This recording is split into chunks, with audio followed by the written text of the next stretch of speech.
Om Namo Bhagavate Vasudevaya. Om Namo Bhagavate Vasudevaya. Om Namo Bhagavate Vasudevaya. Om Namo Bhagavate Vasudevaya. Om Namo Bhagavate Vasudevaya. Om Namo Bhagavate Vasudevaya. Narayanam Namaskritya. Narayanam Namaskritya. Naram Chaiva Narottamam. Naram Chaiva Narottamam. Devim Saraswatim Vyasam. Devim Saraswatim Vyasam. Tato Jayamudire. Tato Jayamudire. Nashtaprayeshu abhadreshu. Nashtaprayeshu abhadreshu. Nitam Bhagavata Sevaya. Nitam Bhagavata Sevaya. Bhagavati Uttama Shloke. Bhagavati Uttama Shloke. Bhakti Bhavati Naishtiki. Bhakti Bhavati Naishtiki. So, how many of you have memorized all the 4 verses of Chatushloki? Very good. Okay. तुम पहला वर्ष अमेवा समेवा ले नान्याद्यर्थ तत्परम पश्चादेवयतिंचा स्ववाचिष्य योवाचिष्य स्वाश्रियं. Very good. Viversion, you can say the second verse. Okay, we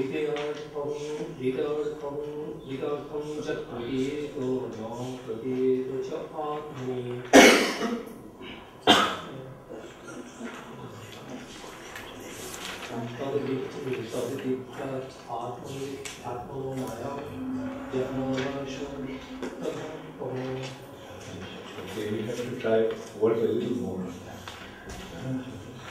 Okay, Jai Govinda, third verse. It is good. Can you say three of you? Huh? It is good.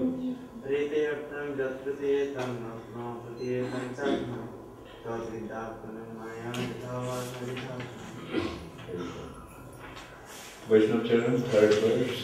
Yatha mahante sukhani dukhecha dukhecha devastation. Krishna Krishna mataṁ. And the fourth verse, we will say the fourth verse. Okay. Eta voleva dighasam tatta dighasanaatmana annayavati ham yatsat sarvatra sarvada. So, isn't it nice to memorize the verse? Yeah, nice. This way, so easily it will be published. And how it actually helps is that when you are focusing on the verses, you are focusing on Krishna. Otherwise, what happens? Etan clear your mind. If you forget Krishna, if you are not in connected to Krishna, then you are. So you want either Krishna consciousness or not. When you want it to. You want to be Krishna conscious. Then it's always good to fix and focus your mind. You will notice when the mind is in the verses, you are thinking of Krishna or you are thinking of Srimad Bhagavatam, you are thinking of the spiritual world. And if you are not, then where the mind is? The mind is not. So even if the mind goes to Maya, make it a point to focus it on Krishna. Very good. Now we will have the ladies department. Jamuna, do you remember the first verse? Krishna. Yeah.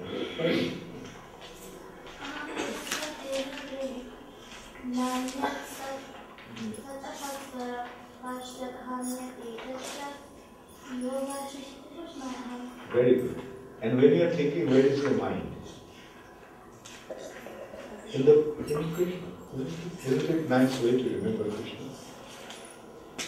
Okay, then Radhika. Don't feel shy. You recite it so nicely, Radhika. Or are you feeling nervous? Or should you ask your mother to recite? Mother, she says. Okay. Maithili, do you remember that? No, I asked you the other day, the second one. Will you say it? Okay, you can say the second one. Right.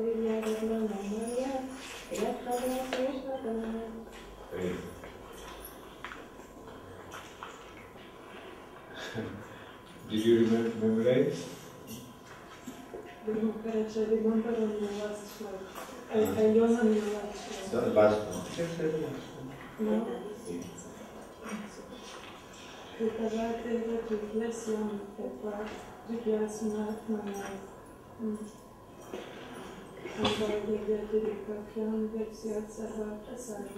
Very, very. What about the third verse? Because before I did not visit class. Oh, okay. Then, who will say that? Okay. So that's the third verse.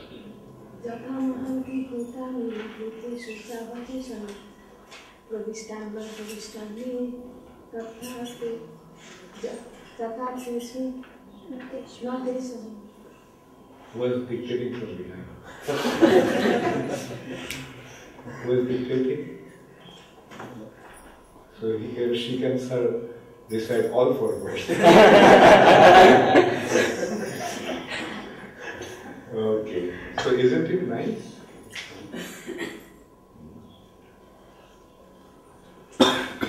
So if you make some try, effort, Naika, you came only on the, so that's why she came on one day and she memorized.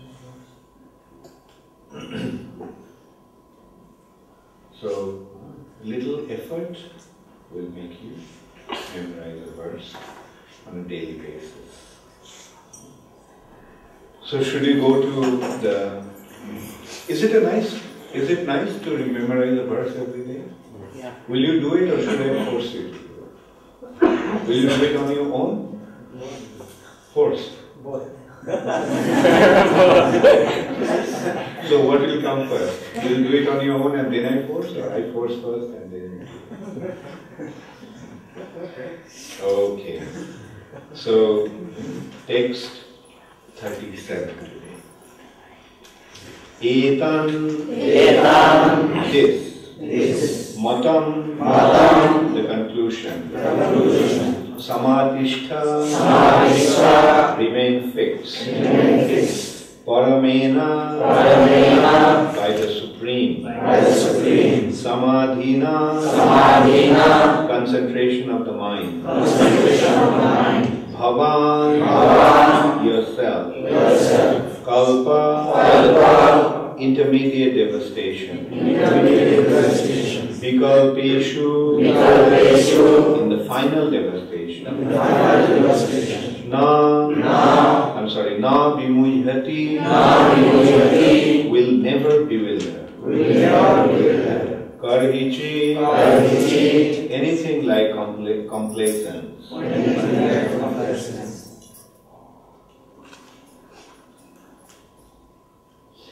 So, etan mataṁ samātiṣṭha, parameṇa samādhinā, bhavān kalpa-vikalpeṣu, na vimuhyati karhicit. Etan mataṁ samātiṣṭha,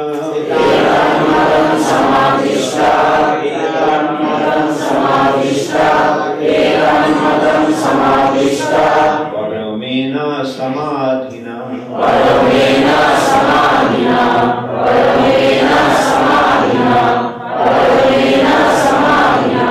bhavān kalpa-vikalpeṣu,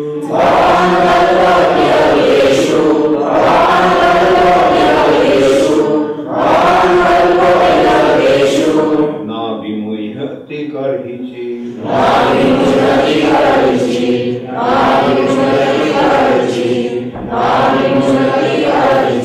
Yeah, I forgot to read the translation to get the total meaning.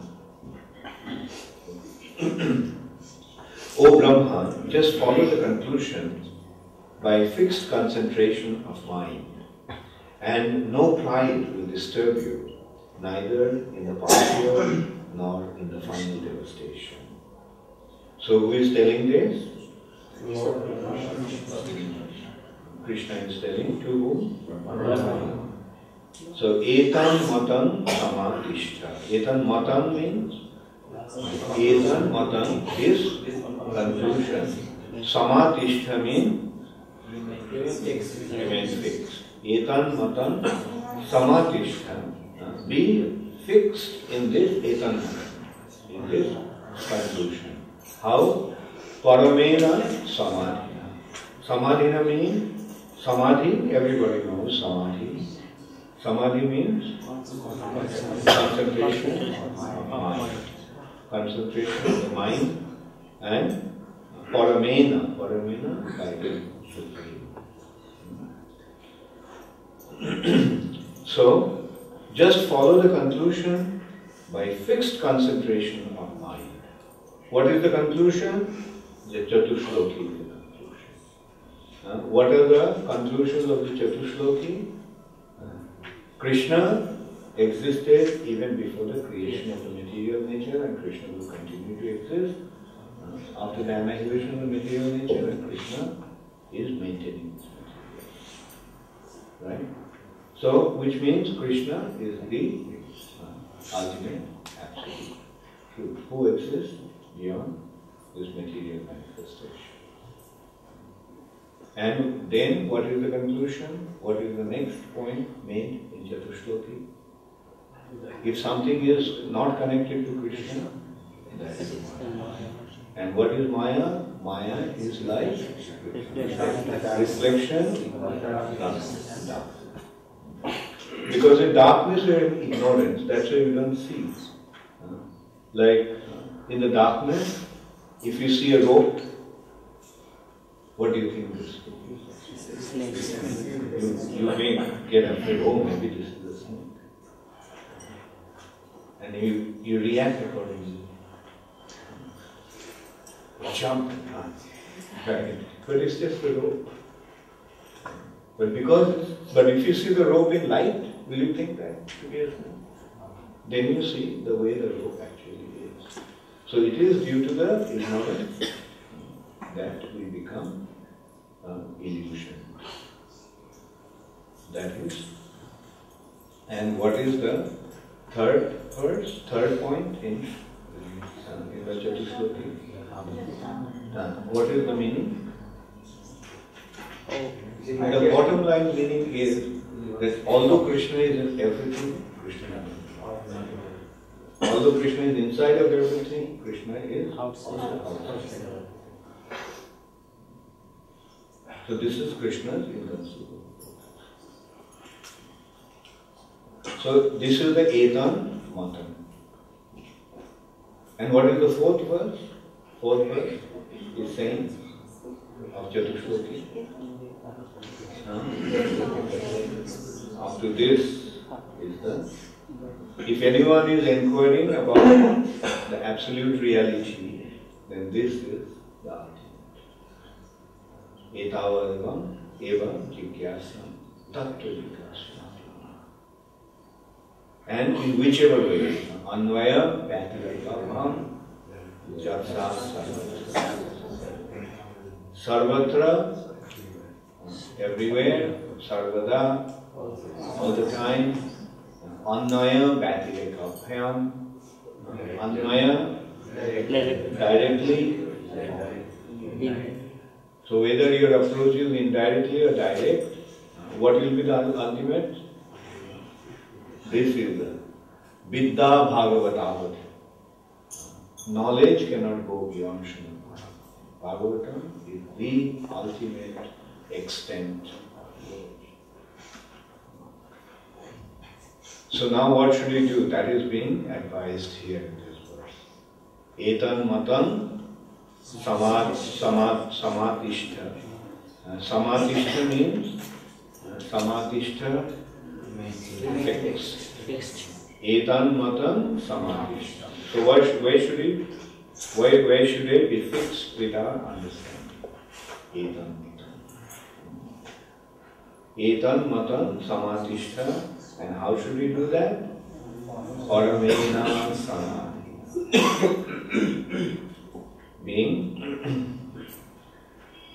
Being fixed, concentration of mind, and parameṇa, the supreme. Parameṇa by the supreme. Samādhinā by the supreme samādhi. Param samādhi. Not only just ordinary samādhi. Parameṇa samādhi. And then what will happen? Bhavān, kalpa-vikalpeṣu. Bhavān means kalpa means partial devastation. Vikalpa means total devastation. Either in partial or in total devastation, na vimuhyati karhicit. You will never become vimuhyati. Na vimuhyati karhicit. It will never be. So what should we do? Do you want to become bewildered? No. If you don't want to become bewildered, what do you have to do? Parameṇa samādhinā on what? Etan matam samādhinā. Now parameṇa samādhinā etan. Okay, now did everybody memorize it? Yeah? You must have memorized it at home previously, before coming. And who memorized it right now? Right now? Okay, very good. Doing well? etan mataṁ samātiṣṭha parameṇa samādhinā bhavān kalpa-vikalpeṣu na vimuhyati.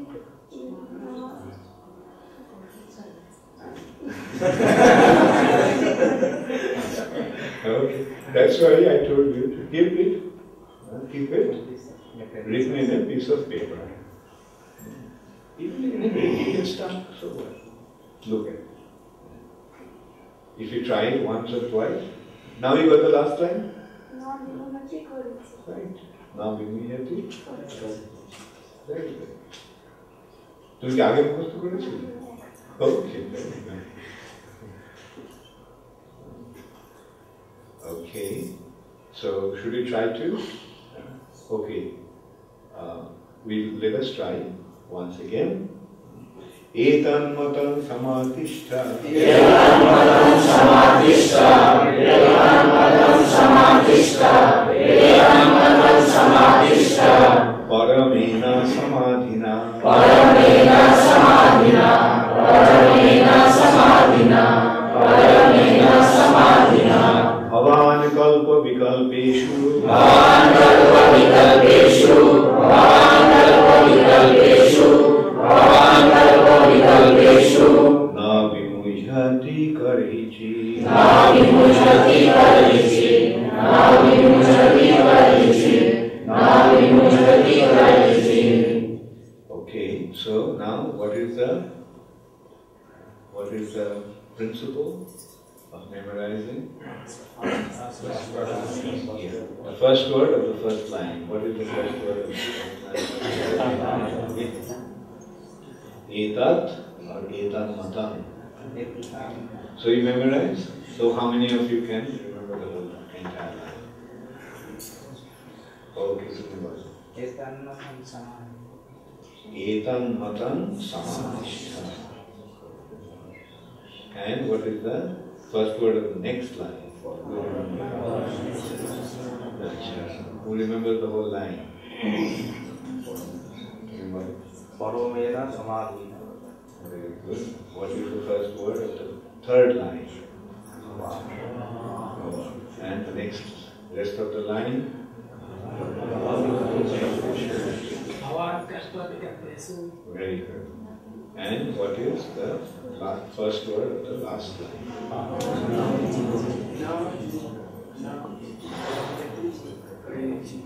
Now vimuhyati. So, memorize it. So, if you remember, you'll notice if you can remember the first line, first word of the sloka, it helps so much. Just by remembering the first word, you can get the whole verse. So make it a point to remember the first word. Anyway, now you can follow the rest of the process, rest of the procedure. What is that? Repetition. First is understand the meaning, then repeat, then first word of each line, then write it down on a piece of paper, and then try to repeat it from time to time.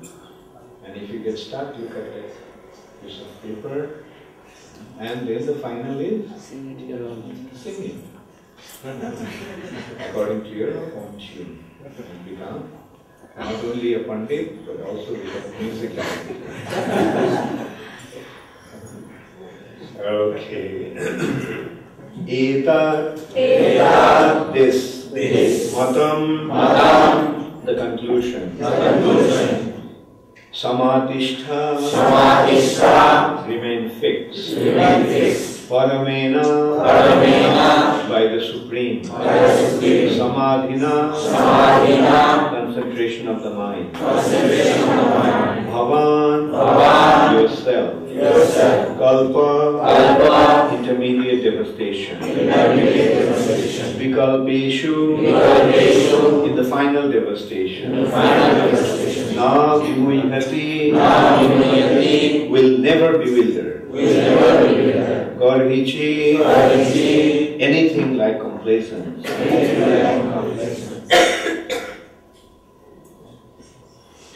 Translation by His Divine Grace, Srimad Bhagavatam. O Brahmā, just follow this conclusion by fixed concentration of mind, and no pride will disturb you, neither in the partial nor in the final devastation. So why actually the word here is vimuhyati, and the word vimuhyati literally means bewilder, but Prabhupada actually used the expression instead of bewilderment, pride. Why Prabhupada did that? Because pride is the false ego. And false ego is the root of our material bondage. So if we can become free from false ego, no more material influence. If we become free from false ego, then we will be completely free from material entanglement. So that's why Prabhupada used the expression pride. If you are free from ahankar, man, buddhi, ahankar. What is the last element in material? Last bondage. Or what was the first cause of our material? Ahankar means false ego. False ego means mistaken identity. Who are you? Vijayananda? Besides being Vijayananda, who are you?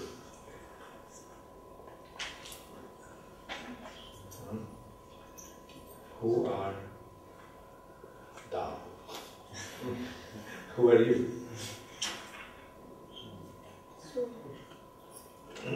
Who are you? I'm the spirit soul. Your spirit soul. Who is the spirit soul? What is a spirit soul? The part and parcel of love. Okay. And what is the business of the part and parcel? To solve my problem. To serve Krishna. So the goal. So who are you?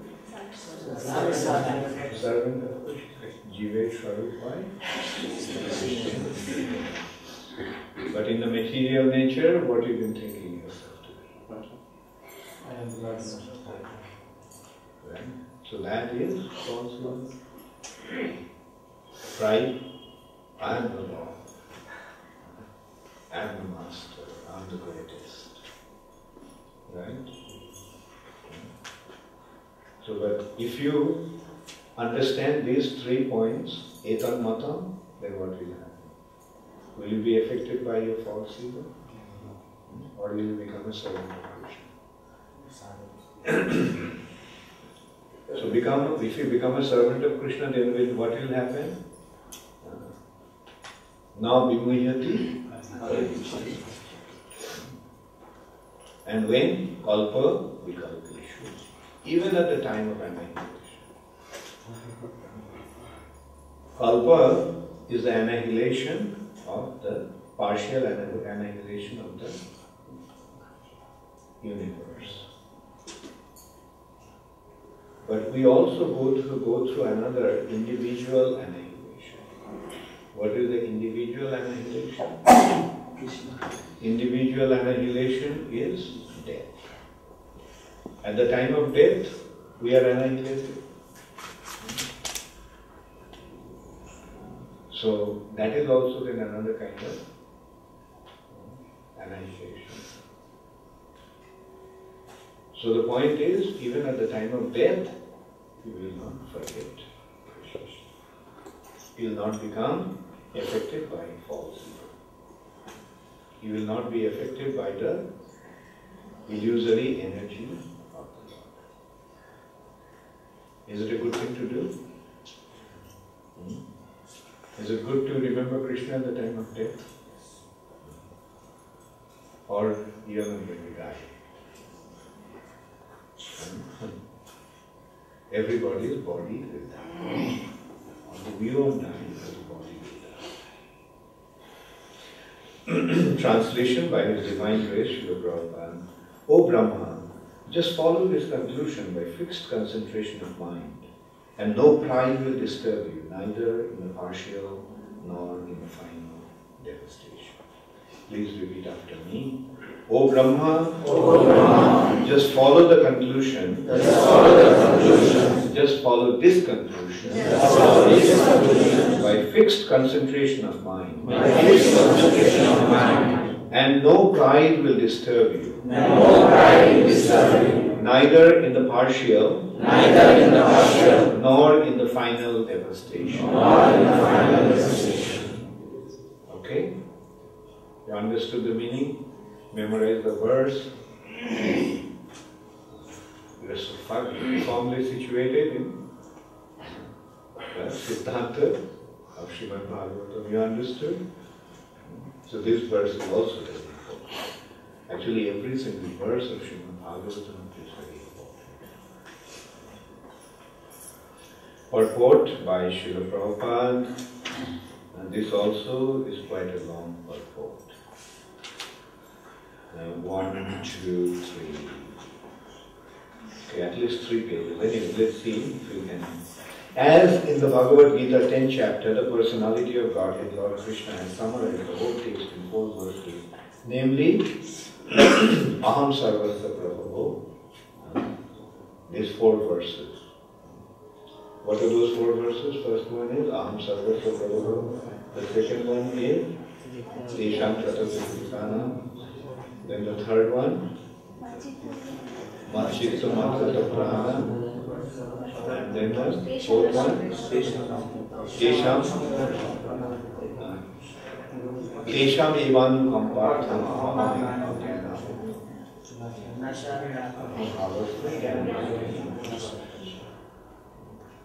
Very good.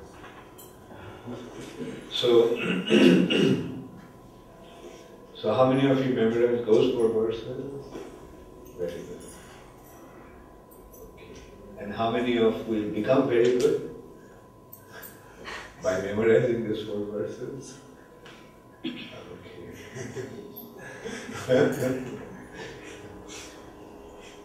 those who memorize the verses, I say, very good.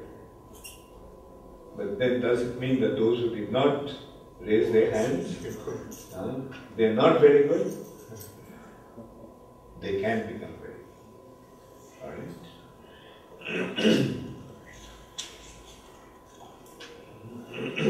Thus the secret purpose of the most important Bhagavatatite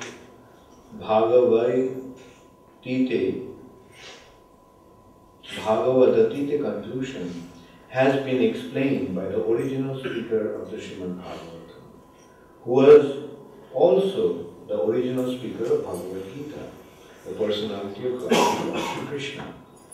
There are many grammarians and non-devotee material wranglers who have tried to present false interpretation of these 4 verses of the Srimad Bhagavatam.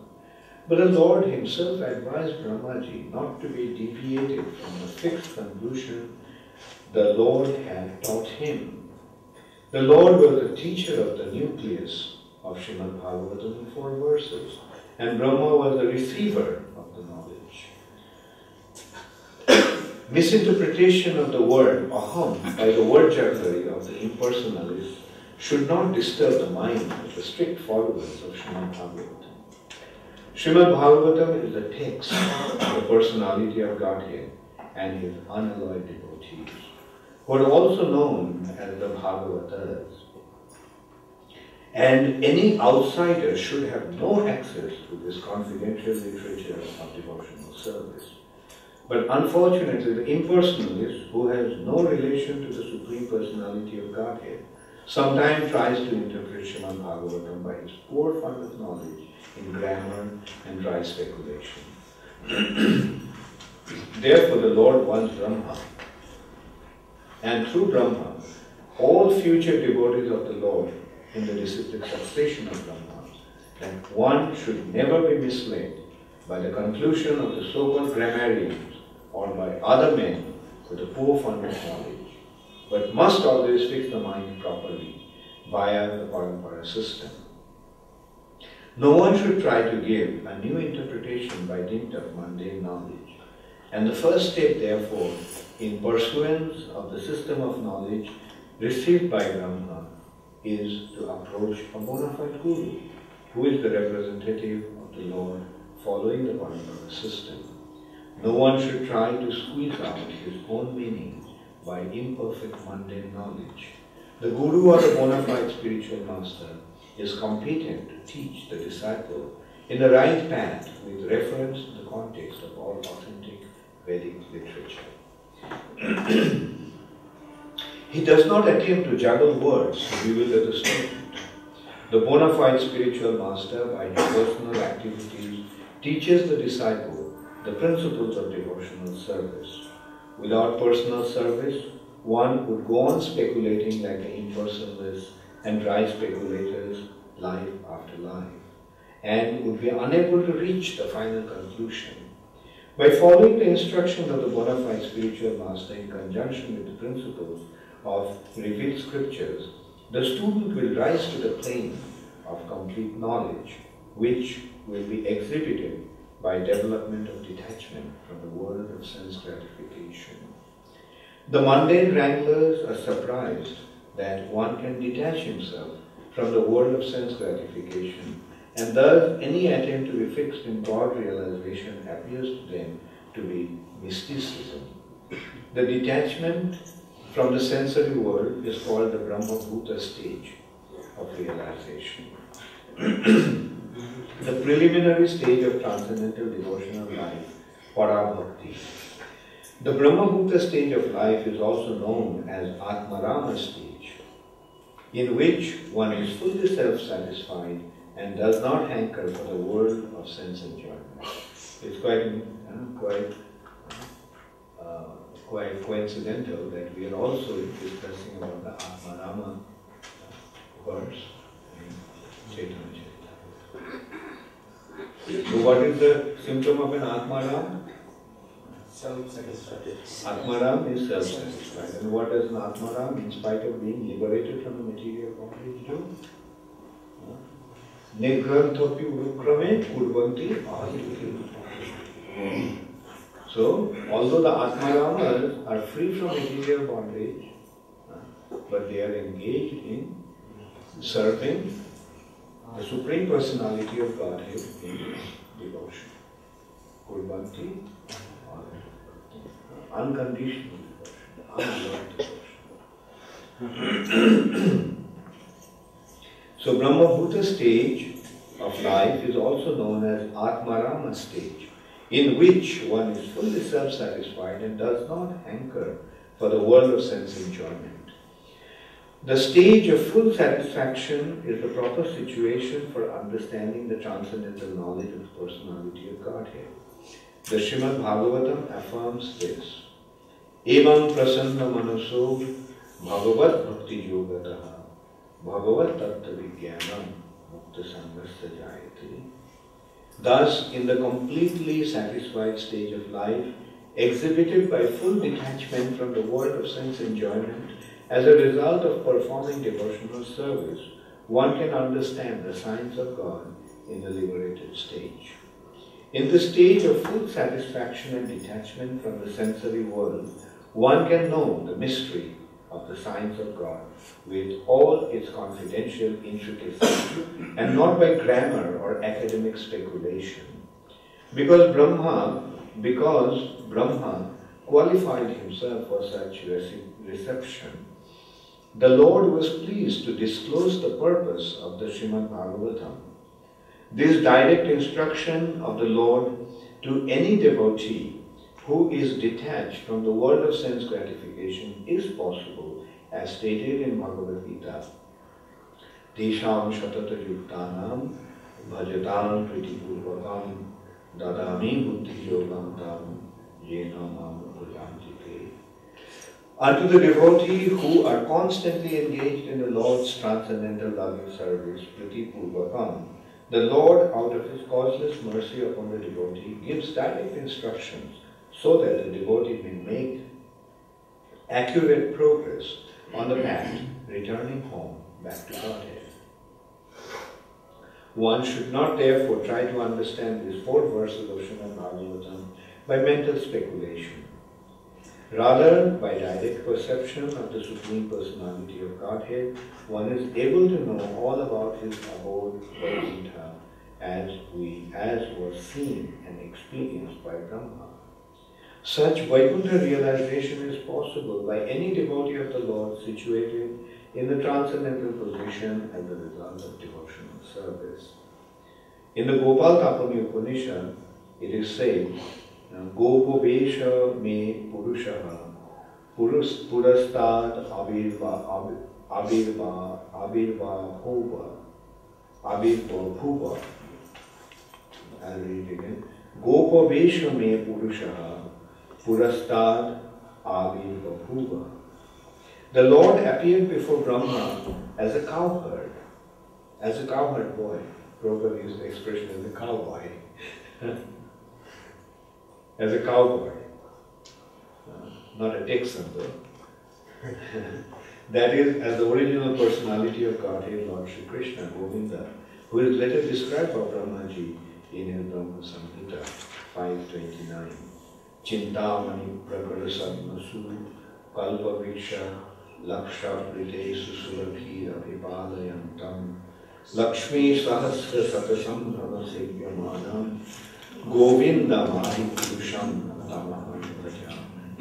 Brahmaji desires to worship the original personality of Godhead, Lord Shri Krishna, who resides in the topmost Vaikuntha planet, known as Golok Vrindavan, where he is in the habit of keeping Surabhi cows as a cowboy, and where he is served by hundreds and thousands of goddesses of fortune, the gopis, who love with love and respect.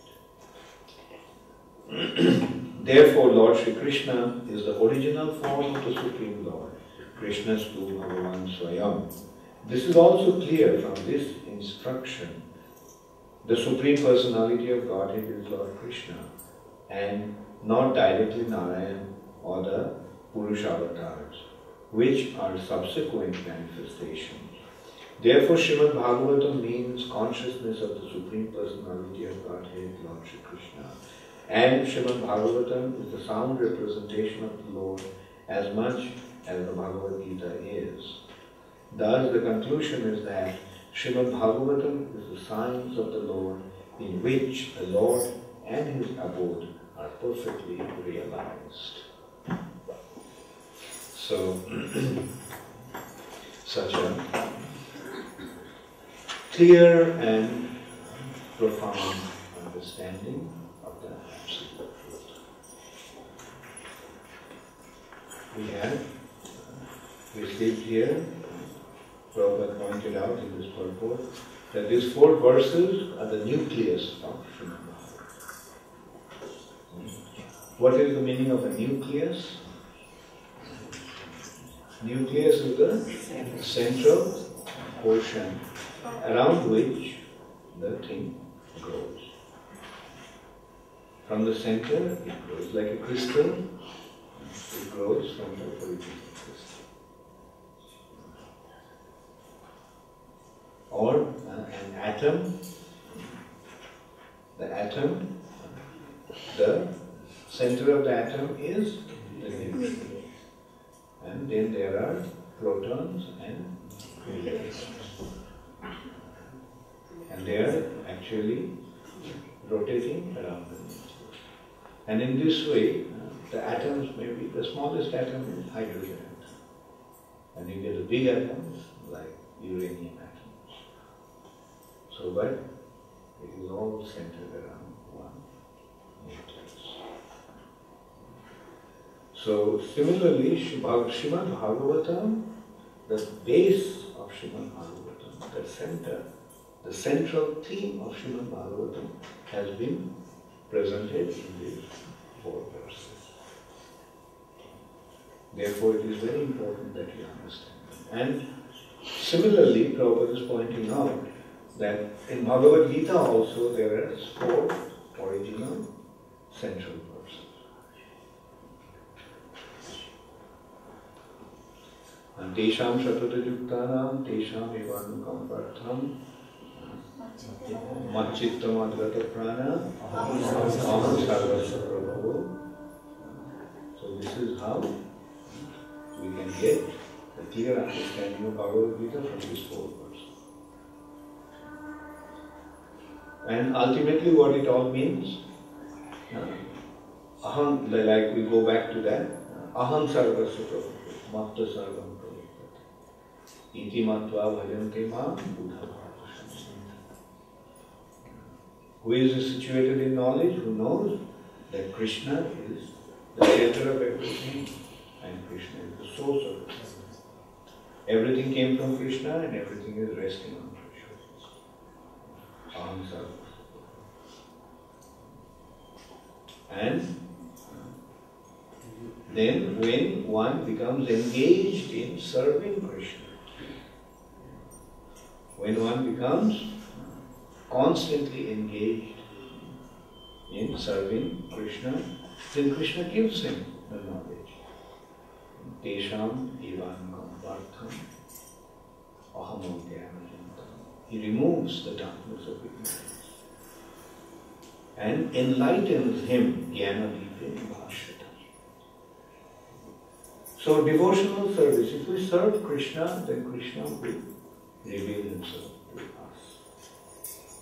He will give us the intelligence by which we can come to Him. So, what is the bottom line? Actually, Bhagavad Gita and Srimad Bhagavatam is speaking of the same thing. Bhagavad Gita is the preliminary study, Srimad Bhagavatam is the advanced study. But the subject matter is the same. What is the subject matter? Krishna is God and serving Krishna is the ultimate goal. That is the bottom line. So if you understood that, and if you practice that process, your life is nice, your life is successful. So do you all believe that Krishna is God? Yes. How many of you believe that? And those who believe fully, Raise both your hands. And say Hare Krishna, Hare Krishna, Hare Krishna, Krishna Krishna, Krishna Krishna, Hare Hare, Hare Ram, Hare Ram, Ram Ram, Hare Hare. Okay, now why do you believe that Krishna is God? Why? Yeah, but what does the scripture say? How the scripture is proving that Krishna is God? Huh? Go back. Aham eva sarvasya.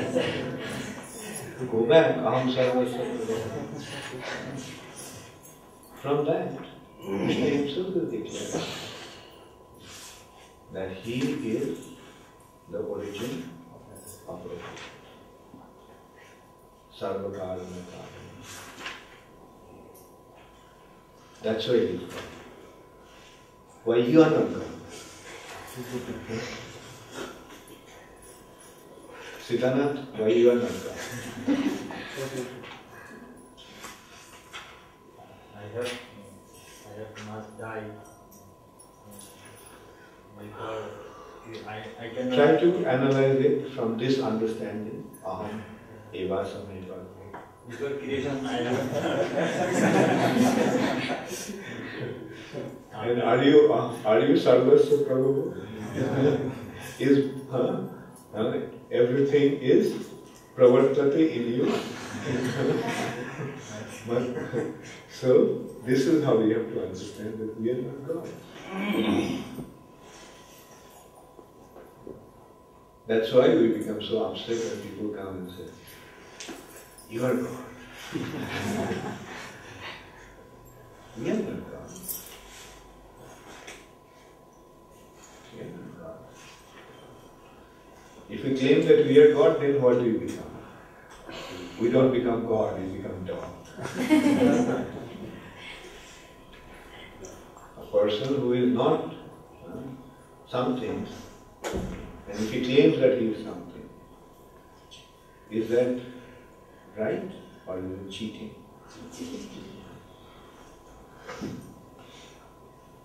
Say for example, are you builder? Are you builder? Now if you claim that I am builder, what is that? It's cheating. Builder is builder. And you are Krishna Das. You are even better than builder. So that's what we have to do. We don't have to become something else. We have to just become what we are. We are the servants of Krishna.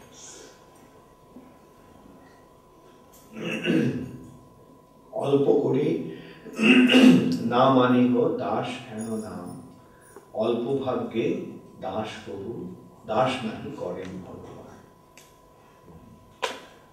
This name Das, servant of Krishna, don't consider it to be very ordinary. Because Krishna doesn't make an ordinary person who is not fortunate enough his servant. To become Krishna's servant requires great good fortune. So that's why we should recognize our actual identity, because that is so glorious. If somebody comes and tells you that you are the son or a daughter of a king, how will you feel? Huh? How will you feel that all of a sudden somebody comes and tells you that you are actually the son or a daughter of a king? Won't you feel excited? Wow! I'm a prince or a princess. Now what if somebody comes and tells you that you are the son or daughter of the King of Kings? You are not excited. You are so excited to become the child of a king, but when you realize that you are actually the child of the King of Kings, that's what you actually are. Now, isn't it wonderful?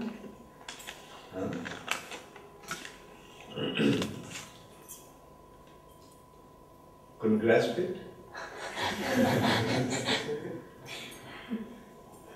Okay, just meditate on that.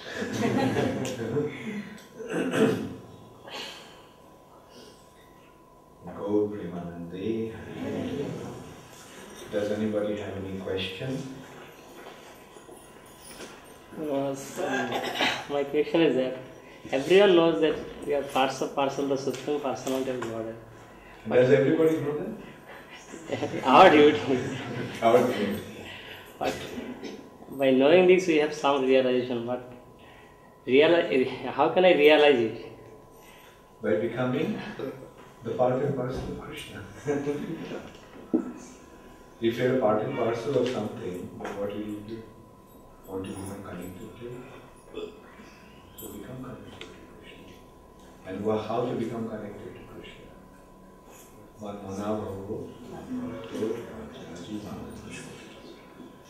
Always think of Krishna, never forget.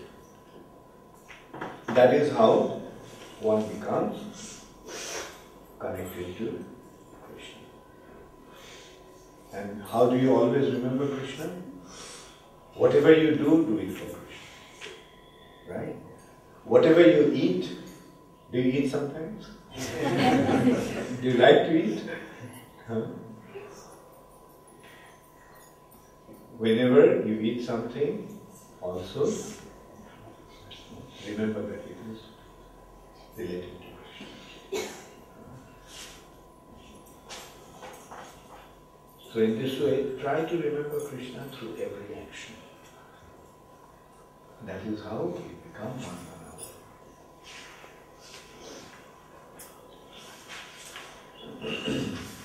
another. Last time, non-vimuhyati karhicit. We never bewilder. But sometimes after taking Krishna consciousness, we become bewildered. Is there any process that is guaranteed we will never be able to? Yeah. Remain in the association of the devotees.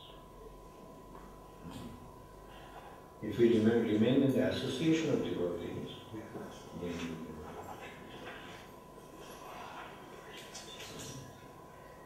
because our association of devotees will force us. And if we fall in Maya, if there is a chance of getting into Maya, what will the devotees do? Prabhu, what's happening to you? So they will pull us back to Krishna.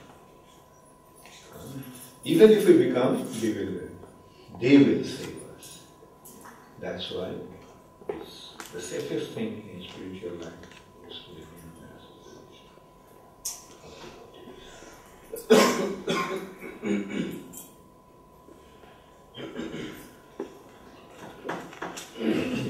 The devotee who are living in temple, they are constantly engaged in devotional service. But what about us who are not living in temple? Yes. Why? What is a temple? What makes a temple protect?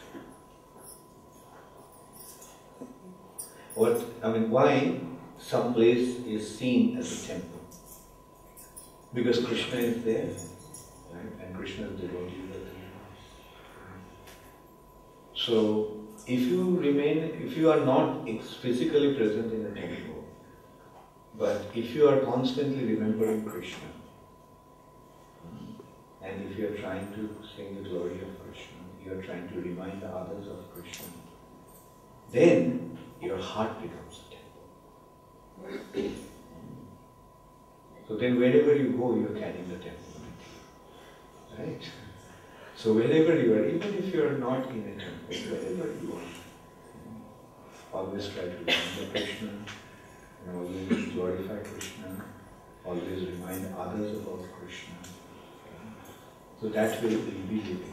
Not only will you be living in a temple, you will be carrying a temple.